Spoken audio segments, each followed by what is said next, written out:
No, I'm kidding. It's just me. Get out of my chair.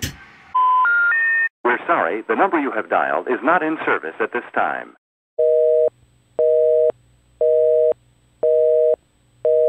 Welcome to Third Eye Champagne, the spooky edition. I promised you guys I would do some true paranormal stories, and that is what we are doing for the entire month of October. I'm Kirsten Langston. I'm an author, I'm an intuitive, I'm a skeptic, and these are some paranormal stories that actually happened to me. It takes a lot for me to believe in something, and I'm still not entirely convinced I'm dealing with ghosts. I don't know what I'm dealing with, but there's definitely some creepy stuff going on. I would like to share some true paranormal stories that happened to me and my family, so here we go, babies. So this one is about Grammy's house. I grew up in Benicia, California, and I spent a lot of time at my grandmother's house. She took care of me quite a bit while my parents were working and stuff. So shout out to Grammy. The house never bothered me, although when we spent the night there, my sister insisted on a nightlight, which she never did anywhere else. So maybe that has something to it. When we were older, I used to actually clean my grandma's house. I used to clean houses, and she was one of my clients. She hired me. God bless Gram. And I would be there alone most of the time while they were doing whatever it is they do. And I always had to have the radio on because there was this odd stillness to the house that, that feeling where something's there, something's with you, something's in the house with you. It's an older house, but not too old. They built it themselves, so I want to say it's maybe in the 40s or 50s. I used to be pretty freaked out cleaning that house by myself. I never saw anything, nothing ever happened, but one time I mentioned it to my mom, and she said, well, some weird stuff has happened in that house. One of the stories, when they were teenagers, my mom and my aunt, my Uncle Norm came home and he was out partying. We're a party family, but he was out partying, and they heard him pull in, and they heard him open the door, and they heard him, say, hey, I'm home. And they kind of waited. Nothing. So finally one of them gets up to check. Nobody's there. He's not home. Nobody's home. So the weird thing is, about 20 minutes later, it repeats itself. Except this time, when they got up to check, he was home. She said another time, and this is why I was never, ever allowed to use Ouija boards and why I won't use one. People sometimes think, oh, the tarot cards and Ouija boards, they're the same. Nah. No. They were kids. They got a Ouija board. They were in the family room, and they were doing the Ouija board, and then all of a sudden, it flew into the fire. Just flew into the fire. Okay. The other story is terrifying. And after these are bad enough, but this is terrifying.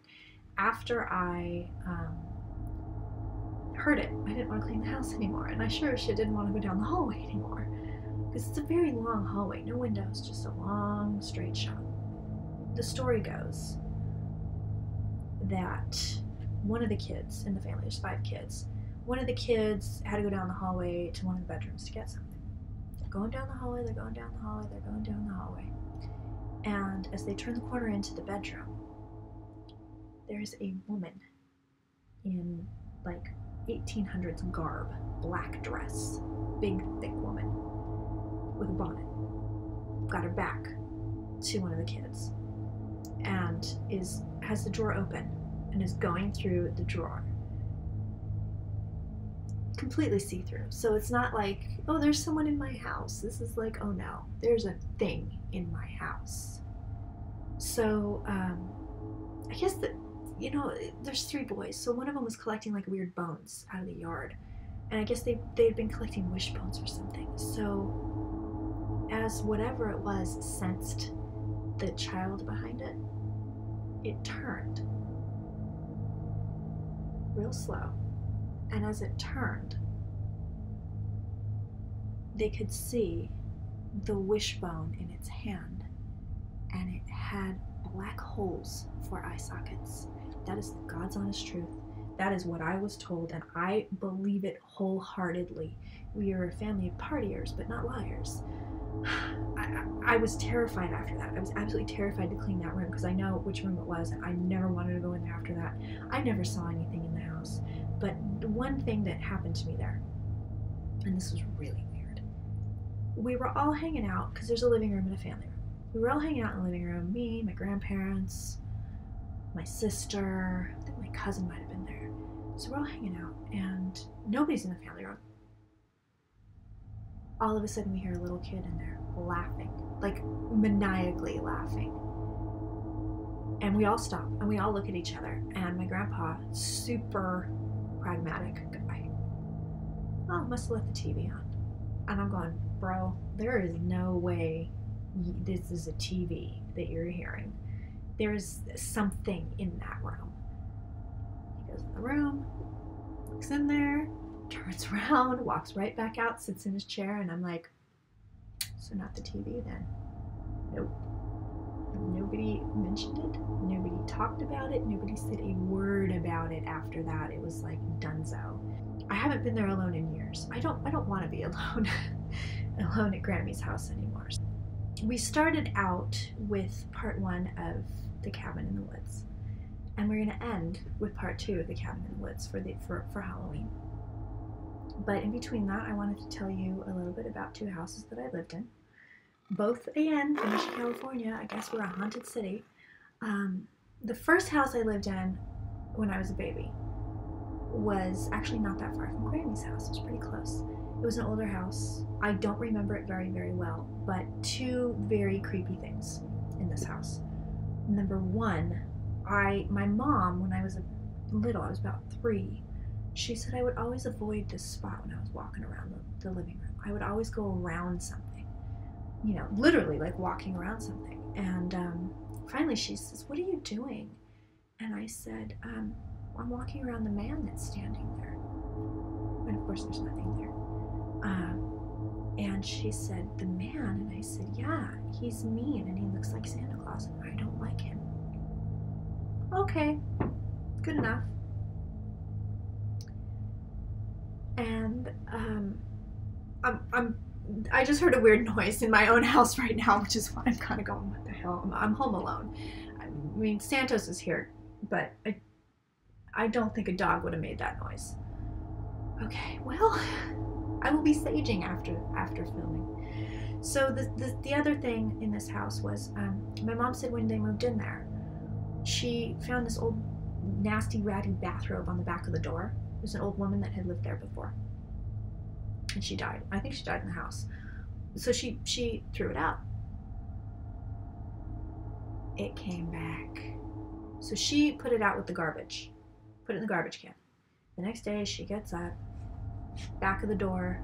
She goes to the back of the door and there's the robe. So I thought I threw this out. So she grabs it, she puts it in the garbage can again.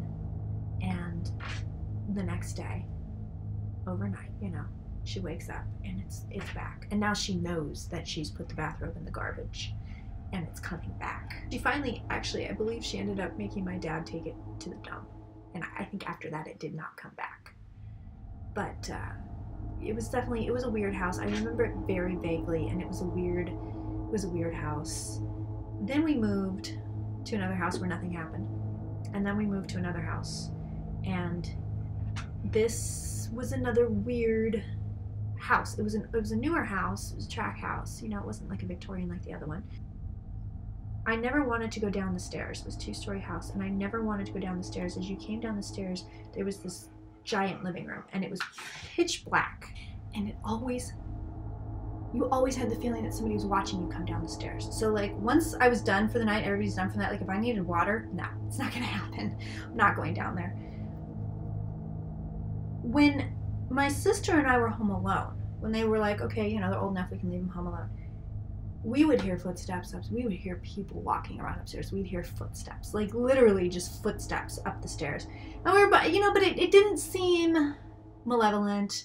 It was friendly, whatever it was. It was like, oh, there's the footsteps again. Okay. You know, it wasn't gnarly. And one night, we decide, as teenage girls do, I don't know if boys do this, I know girls do, we're like, oh, let's have a seance. Oh yeah, it'll be fun. Ha ha ha. Okay. Okay.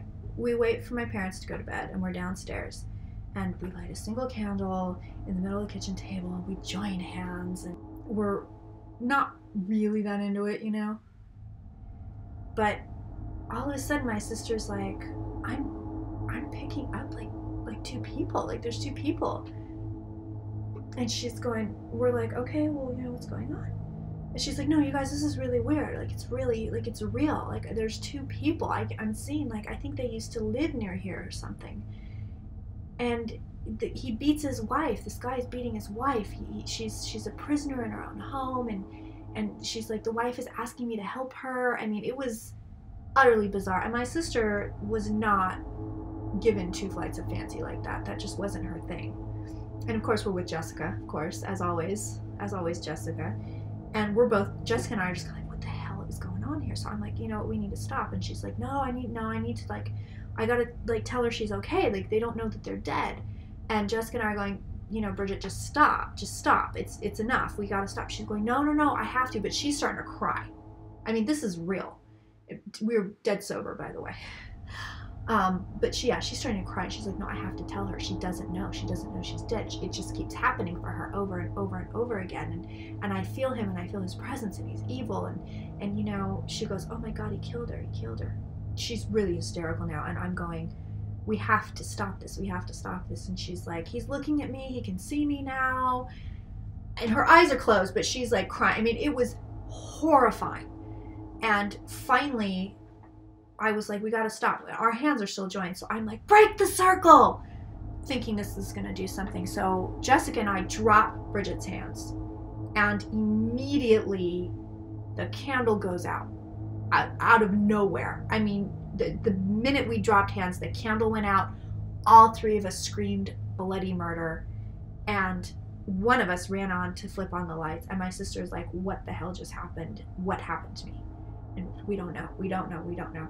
And we're waiting for my mom, who literally has supersonic hearing. It's disgusting.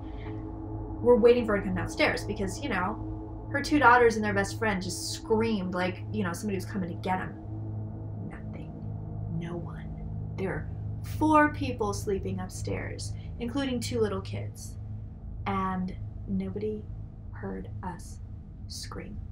We asked the next day, we were like, hey, did you guys hear anything last night? Nope. So after that, we were like, okay, so no more of that shit. We're not doing that anymore. That's terrifying. The house itself, like I said, I don't think that house was haunted, or if it was kind of like a friendly ghost. Occasionally things would go missing and show up in weird places, but it wasn't anything gnarly. The seance thing was gnarly, though. That was really gnarly. Find me where you can find me, Kirsten Langston. I am on Snapchat, Third Eye Kier, Instagram, Third Eye Champagne, Author and Intuitive Kirsten Langston on Facebook. I'm somewhere on Twitter. I want to know your stories. I want to know your scary stories. So you can go ahead and put them in the comments below, or hit me up anywhere you can find me. Thanks for listening.